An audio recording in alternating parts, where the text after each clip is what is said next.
জানাই আজকে এখানে আসার জন্য। মিডিয়ার বন্ধুরা এবং মায়ের সিনেমার ভক্তরা, দেখুন কিছুদিন আগে কলকাতা ফিল্ম ফেস্টিভ্যাল হলো, আর এই ছবি দিয়েই সেই ফেস্টিভ্যালের শুরু হয়েছিল। আর মায়ের আসার কথা ছিল, মাকে ডাকা হয়েছিল, সবাই এক্সপেক্ট করেছিল যে মা আসবে, কিন্তু মায়ের শরীর এতটাই খারাপ ছিল, বাড়িতে সোফায় বসে আমাকে আর বাবাকে মা এটাই বলছিলেন বারবার যে ইস কি মিস করলাম, আমার এই ছবি দিয়ে ফেস্টিভ্যাল শুরু, আমার শরীরটা তো খারাপ, আমি যেতে পারবো না। ওনার কাজের প্রতি একটা এমন টান, একটা এমন উন্মাদনা ছিল, এটা এখন ওনার যাওয়ার পরে আমি আর বাবা হয়তো খানিক বুঝতে পারছি। শেষ দিন অবধিও উনি ভবিষ্যৎ পরিকল্পনা করছিলেন, আমায় নিয়ে ওনার কী স্বপ্ন, বাবাকে নিয়ে কী ইচ্ছা, এইসব চিন্তা, এইসব আলোচনাতেই উনি করতে করতে একদিন হঠাৎ করে চলে গেলেন। উনি কখনো ভাবেননি যে উনি চলে যাবেন, উনি কখনো ভাবেননি যে উনি হেরে যাবেন, আমিও ভাবিনি, বাবাও ভাবেনি, স্বাভাবিক। কিন্তু ডাক্তারেরা বলে দিয়েছিল কয়েক মাস আগে যে সময় হয়তো কম। বাবাকে ফোন করে বলা হয় ছেলেকে ডেকে নিন। বাবা আমার থেকে অনেক বেশি শক্ত, আমার বাবা লোহা দিয়ে বানানো, কিন্তু আমি নই, তো আমি এটা মানতে পারিনি, যাওয়ার দিন অবধি মানতে পারিনি, এখনো মানতে পারছি না। তো আসলে কথাটা হচ্ছে যে মাকে হারানো থেকে বড় দুঃখ কারোর জীবনে নেই। আসলে অসুবিধাটা হচ্ছে যে মা কি জিনিস ওটা ছোটবেলায় জানা যায়, তারপরে মানুষের যখন 15, 16, 14, 15, 16 এরকম বয়স হয়, তখন আমরা একটু ডিস্ট্রাক্ট হয়ে যাই, খেলাধুলা, বন্ধু বান্ধব, নতুন জীবনের নতুন চেঞ্জিং সার্কামস্টান্সেস নিয়ে আমরা একটু ব্যস্ত হয়ে যাই, তখন মাকে একটু ভুলে যাই, একটু আমরা ডিস্ট্রাক্ট হয়ে যাই। তারপরে 20-র দশকে আমরা একটু চাকরি, কাজ, ক্যারিয়ার এইসব নিয়ে বিজি হয়ে যাই। 20-23-এর দিকে মানুষ একটু সেটেল হয়ে যাওয়ার পরে আবার মা বাবার দিকে দেখে, তাকায়, ভাবে, কিন্তু আমি চান্সটা পেলাম। So very sad. মায়ের কাজ নিয়ে কিছু বলেন যে আপনারা সকলেই সব মায়ের ছবি দেখেছেন, মায়ের কাজ দেখেছেন, কিন্তু আমার জন্য তো মাই ছিলেন। তো মায়ের ছবিগুলো দেখবো, ভাববো, মায়ের কথা, আর কি বলবো, খুব খুব কষ্ট হচ্ছে। কিন্তু হ্যাঁ, এইসব এখানে দাঁড়িয়ে এইসব কথা বলা খুব কষ্টকর। মায়ের মৃত্যুদিনে ক্যামেরা প্রেস বাইট দেওয়া খুব কষ্টকর ছিল, কিন্তু আমি সেদিন রিয়েলাইজ করলাম যে উনি তো শুধু আমার মা ছিলেন না, she belonged to many people, she belonged to you, she belonged to cinema, she belonged to our state. So আমার দায়িত্ব আপনাদের সাথে এসে এখানে ইন্টারঅ্যাক্ট করা। আর আমার বাবাও তো সাংবাদিক, আপনারা তো আপনাদের কাজই করছিলেন, that's the other matter. So আর মা যে ভালো ছেলে মানুষ করেছেন, এটাও আপনাদের হয়তো দেখা জানা উচিত যে উনি আরো বেশি অনেক কাজ করতে পারতেন, ওই কাজগুলো না করে উনি আমার মানুষ করেছেন। আজকে আমি ওনার জন্য এখানে দাঁড়িয়ে আছি, আর আমি আশা করি আমি জীবনে যাই করি, আমি so that I can make her proud basically. আপনারা সবাই ভালো থাকবেন, আর আপনারা নিজের স্বাস্থ্যকে নিয়ে একটু সতর্ক থাকবেন, যখন যখন পারবেন চেক করাবেন, টেস্ট করাবেন, আর নিজের পরিবারের আর নিজের বন্ধুদেরকেও এই উপদেশটাই দেবেন। এই বলে আমি আমার বক্তব্যটা শেষ করছি। প্লিজ কেউ হাততালি দেবেন না, প্লিজ কিছু করবেন না, জাস্ট থ্যাংক ইউ।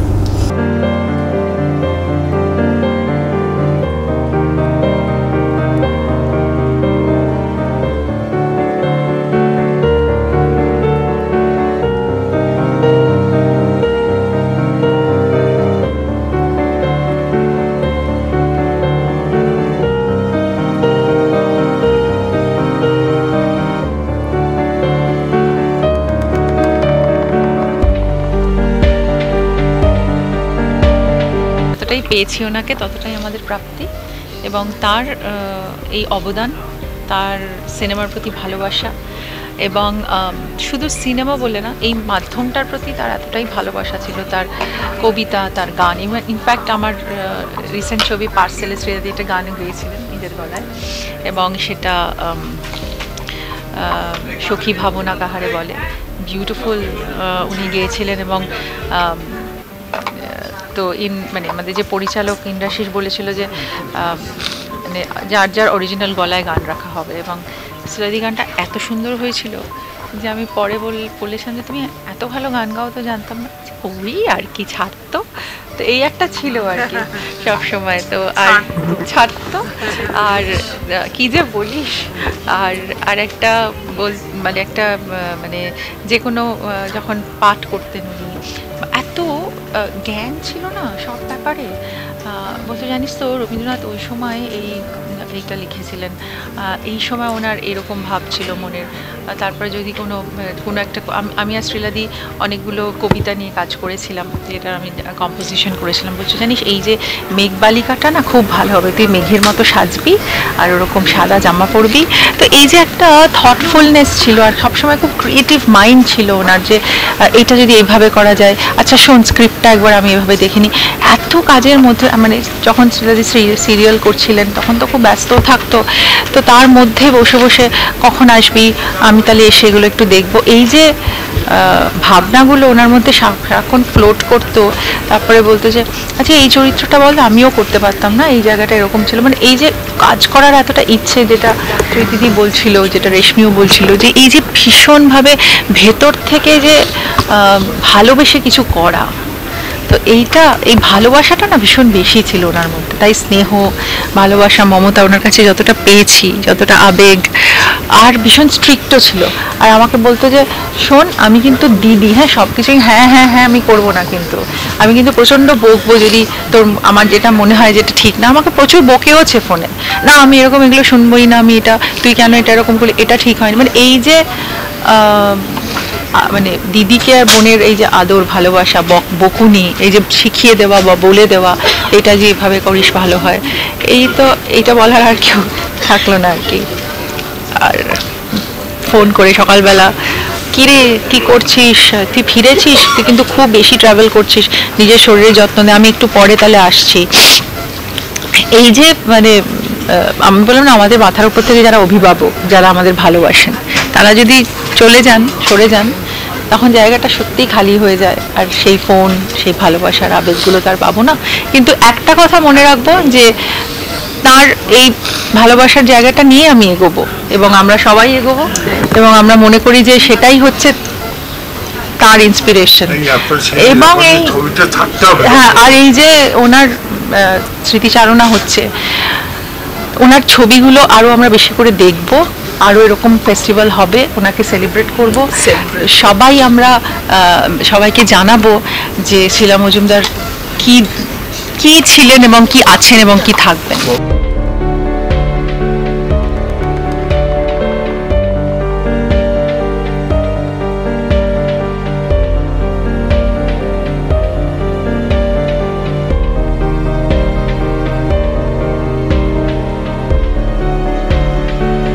সবচেয়ে বড়ই পাওনা, যারা আমায় বানিয়েছেন তারা কেমন, সেটাই তো নির্ণয় করবে আমি কেমন হব। তো আপনারা যখন সকলেই আমার মাকে এত ভালোভাবে জানেন, চেনেন, স্নেহ দিয়েছেন এবং এখন শ্রদ্ধা জানাচ্ছেন, তো আমার ধারণা আমার মধ্যে যা কিছু ভালো আছে মা বাবার থেকেই পাওয়া। সব ছেলেরা মায়ের প্রতি খুব বেশি ক্লোজ হয়, সব বাঙালি ছেলে মামাস বয় হয়, কেউ বলুক না বলুক, আমিও সেটাই ছিলাম, সেটাই থাকবো। আর যা যা করতে পারবো জীবনে সব কৃতিত্ব বেশিরভাগ মাই পাবে, এটাই অলিখিত, এটাই সত্যি। এবং আমি চেষ্টা করব সারা জীবনে যাই করি টু মেক হার প্রাউড।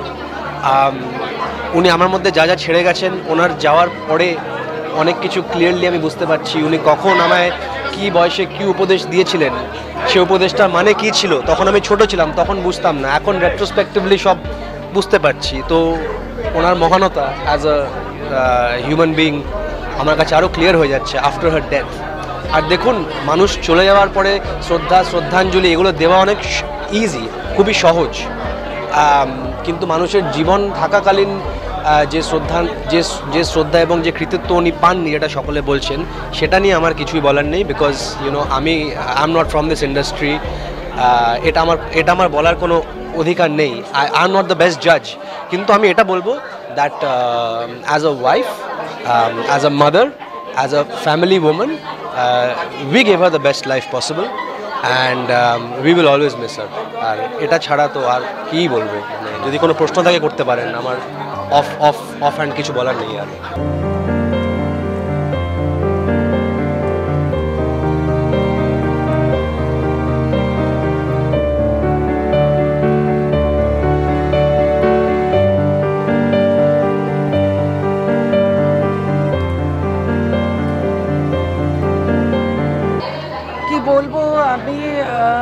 আজকের দিনে মানে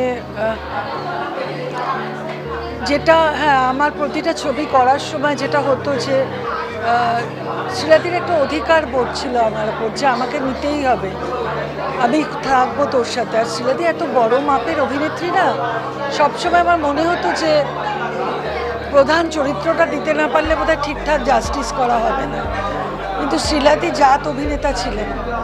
শিলাদি দু সিনেও যা অভিনয় করেছে বারান্দাতে, সেটা মুগ্ধ হয়ে দেখার মতো। আমি এখন ভাবি যে মানে শিলাদিকে আরও বেশি করে দেখা উচিত ছিল, কারণ সত্যি আমি ভাবতে পারিনি যে শিলাদি এত তাড়াতাড়ি চলে যাবেন। আর শেষ ছবি যেটা মানে শিলাদি দেখে গেছে আমার পরিচালনায়, বড়বাবু, সবসময় বলতো বড়বাবুতে কিন্তু তোকে একটা অন্য মাত্রা দেবে, অন্য জায়গায় পৌঁছবে। বড়বাবুতে আমাকে নিলি না, স্ক্রিপ্ট পড়ার পর আমি 10 বছর ধরে আমার রিসার্চ ছিল, সেটি বহু জায়গায় এই ছবিটা প্রডিউসারের জন্য বহু জায়গায় বলেছে রেশমি একটা ভালো ছবি করবে। শেষ দিন অবধি চেষ্টা করেছে যে রেশমি ভালো মেয়ে, ভালো ডিরেক্টর, টাকা পয়সা নিয়ে কোনো সমস্যা নেই, ছবি বিক্রি করে টাকা তুলে দেয়, ওর সাথে ছবি করুন। যে কোনো ফাইন্যান্সার প্রডিউসার বলে এটা বোধহয় কেউ কোনোদিন করবে না। এবং আমাকে বলতো যে রেশমি শরীর খারাপের পর তুই মানুষ হিসেবে আমার থেকেও ভালো, সেটি পরিবারের আবদিদা বা নীলপাখি ওরা জানে, তুই ভগবানকে বল তাহলে আমি ভালো হয়ে যাব। আর সেই কথাগুলোই আমার সবসময় মনে হয়। হ্যাঁ, শিলাদির যে ইচ্ছে আমি ভালো কাজ করি, সেই ইচ্ছেটাই আমার মূলধন, সেটা নিয়ে আমি এগোবো এবং শিলাদি আমার সাথে থাকবে। ভালো থাকিস, শরীরের যত্ন নিয়ে।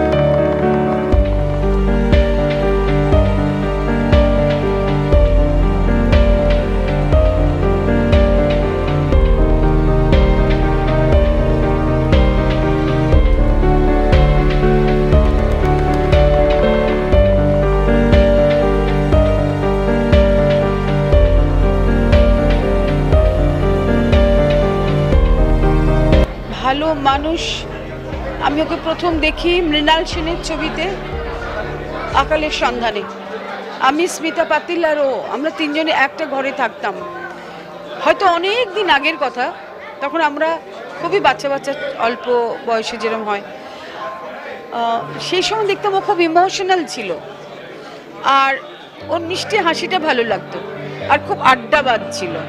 তো আমরা তিনজনেই কোনো রকমে এক চেষ্টা করতাম সবসময় যে স্মিতাকে বোঝানোর, আমরা এক্সপ্লেন করার চেষ্টা করতাম যে এইটা হচ্ছে কথা, এটা হিন্দি মে বলো, হিন্দি মে বাতাও। রাতে যখন আমাদের শুটটা অফ হতো, তো এরকম করে শেয়ার করেছি আমরা অনেক আনন্দ।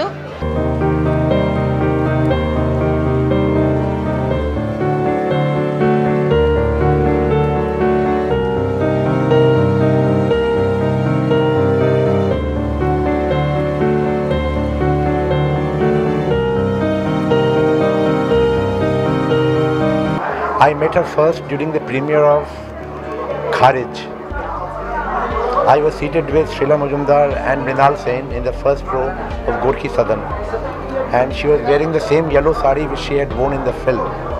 So that was my first meeting, and taking advantage of my position as a journalist, I told her that I would like to interview you, and that is how we first met after the film.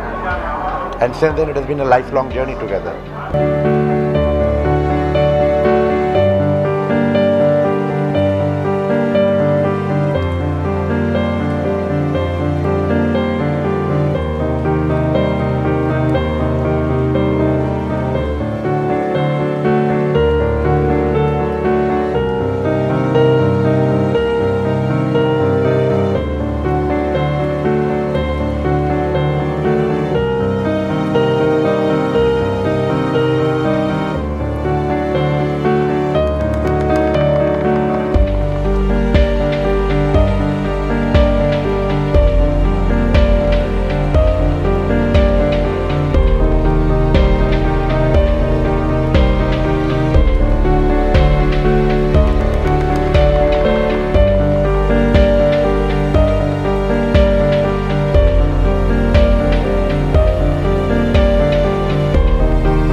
Tollywood focus Kolkata চ্যানেলটি আপনাদের ভালো লাগলে like করুন, subscribe করুন এবং আপনাদের প্রিয় ভিডিওটি অবশ্যই শেয়ার করুন।